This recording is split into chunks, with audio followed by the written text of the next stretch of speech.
भजन संहिता अध्याय 108। भजन संहिता अध्याय 108। हे परमेश्वर, मेरा हृदय स्थिर है, मैं गाऊंगा, मैं अपनी आत्मा से भी भजन गाऊंगा। हे सारंगी और वीणा जागो, मैं आप बह फटते जाग उठूंगा।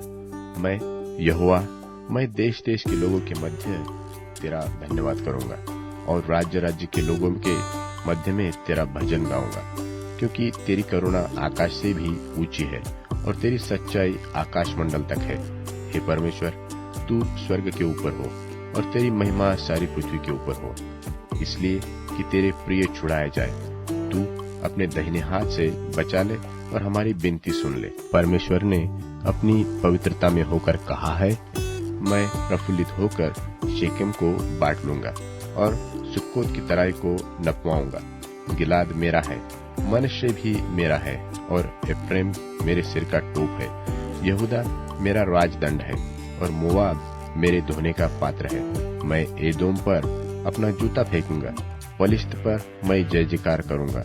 मुझे गढ़वाले नगर में कौन पहुंचाएगा? एदोम तक मेरी अगुवाई किसने की है? हे परमेश्वर, क्या तूने हमको नहीं त्याग दिया? और हे परमेश्वर, तू हमारी सेना के साथ पयान नहीं करता? विद्रोही के विरुद्ध हमारी सहायता कर, क्योंकि मनुष्य का किया हुआ छुटकारा व्यर्थ है। परमेश्वर की सहायता से हम वीरता दिखाएंगे, हमारे द्रोहियों को वही रौंद देगा। भजन संहिता अध्याय 109। भजन संहिता अध्याय 109। हे परमेश्वर, तू जिसकी मैं स्तुति करता हूँ, चुप न रह, क्योंकि दुष्ट और कपटी मनुष्यों ने मेरे विरुद्ध मुंह खोला है। वे मेरे विषय में झूठ बोलते हैं और उन्होंने बैर के वचनों से मुझे चारों ओर घेर लिया है और व्यर्थ मुझसे लड़ते हैं। मेरे प्रेम के बदले में वे मुझसे विरोध करते हैं, परंतु मैं तो प्रार्थना में लवलीन रहता हूँ। उन्होंने भलाई के पलटे में मुझसे बुराई की और मेरे प्रेम के बदले में मुझसे बैर किया है। तू उनको किसी दुष्ट के अधिकार में रख और कोई विरोधी उनकी दाहिनी ओर खड़ा रहे। जब उसका न्याय किया जाए तब वह दोषी निकले और उसकी प्रार्थना पाप की ली जाए। उसके दिन थोड़े हो और उसके पद को दूसरा ले।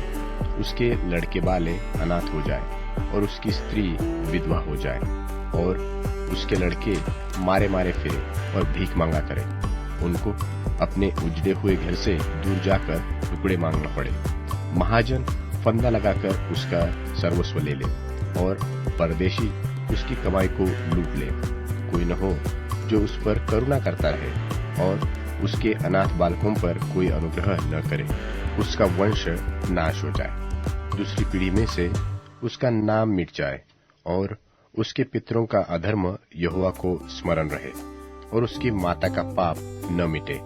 वह निरंतर यहोवा के सन्मुख रहे कि वह उनका नाम पृथ्वी पर से मिटा डाले, क्योंकि वह दुष्ट कृपा करना भूल गया, वरन दीन और दरिद्री को सताता था और मार डालने की इच्छा से खेदित मन वालों के पीछे पड़ा रहता था। वह शाप देने में प्रीति रखता था और शाप उस पर आ पड़ा। वह आशीर्वाद देने से प्रसन्न न होता था, सो आशीर्वाद उससे दूर रहा। वह शाप देना वस्त्र की नाई पहनता था और वह उसके पेट में जल की नाई और उसकी हड्डियों में तेल की नाई समा गया। वह उसके लिए उड़ने का काम दे और फेटे की नाई उसकी कटी में नित्य कसा रहे। यहोवा की ओर से मेरे विरोधियों को और मेरे विरुद्ध बुरा कहने वालों को यही बदला मिले। परंतु मुझसे, हे यहोवा प्रभु, तू अपने नाम के निमित्त बर्ताव कर। तेरी करुणा तो बड़ी है, सो तू मुझे छुड़ाकर दे, क्योंकि मैं दीन और दरिद्री हूँ और मेरा हृदय घायल हुआ है। मैं ढलती हुई छाया की नाई जाता रहा हूँ। मैं टिड्डी के समान उड़ा दिया गया हूँ। उपवास करते करते मेरे घुटने निर्बल हो गए हैं और मुझ में चर्बी न रहने से मैं सूख गया हूँ।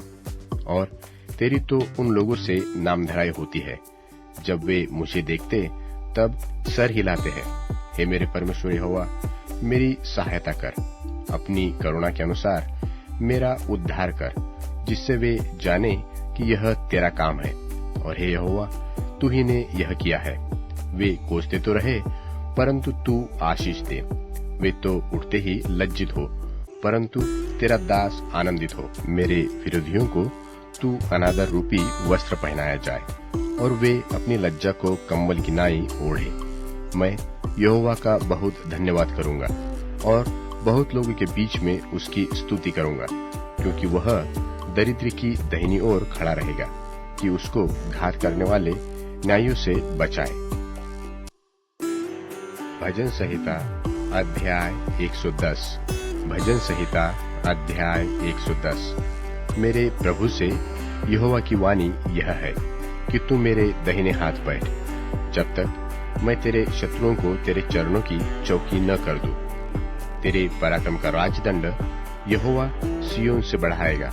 तू अपने शत्रुओं के बीच में शासन कर। तेरी प्रजा के लोग तेरे पराक्रम के दिन स्वेच्छा बलि बनते हैं। तेरे जवान लोग पवित्रता से शोभायमान और भोर के गर्भ से जन्मी हुई ओस के समान तेरे पास है। यहोवा ने शपथ खाई और न पछताएगा कि तू मलकीसिदक की रीति पर सर्वदा का याजक है। प्रभु तेरी दाहिनी ओर होकर अपने क्रोध के दिन राजाओं को चूर कर देगा।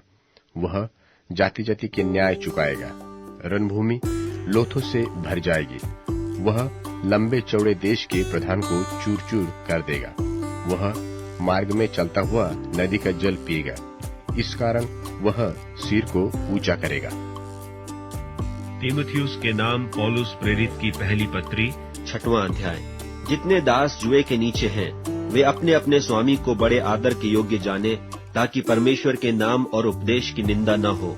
और जिनके स्वामी विश्वासी हैं, इन्हें वे भाई होने के कारण तुच्छ न जाने, वरन उनकी और भी सेवा करें, क्योंकि इससे लाभ उठाने वाले विश्वासी और प्रेमी हैं। इन बातों का उपदेश किया कर और समझाता रहे। यदि कोई और ही प्रकार का उपदेश देता है और खरी बातों को अर्थात हमारे प्रभु यीशु मसीह की बातों को और उस उपदेश को नहीं मानता जो भक्ति के अनुसार है, तो वह अभिमानी हो गया और कुछ नहीं जानता, वरन उसे विवाद और शब्दों पर तर्क करने का रोग है, जिनसे डाह और झगड़े और निंदा की बातें और बुरे बुरे संदेह और उन मनुष्यों में व्यर्थ रगड़े झगड़े उत्पन्न होते हैं, जिनकी बुद्धि बिगड़ गई है और वे सत्य से विहीन हो गए हैं, जो समझते हैं कि भक्ति कमाई का द्वार है।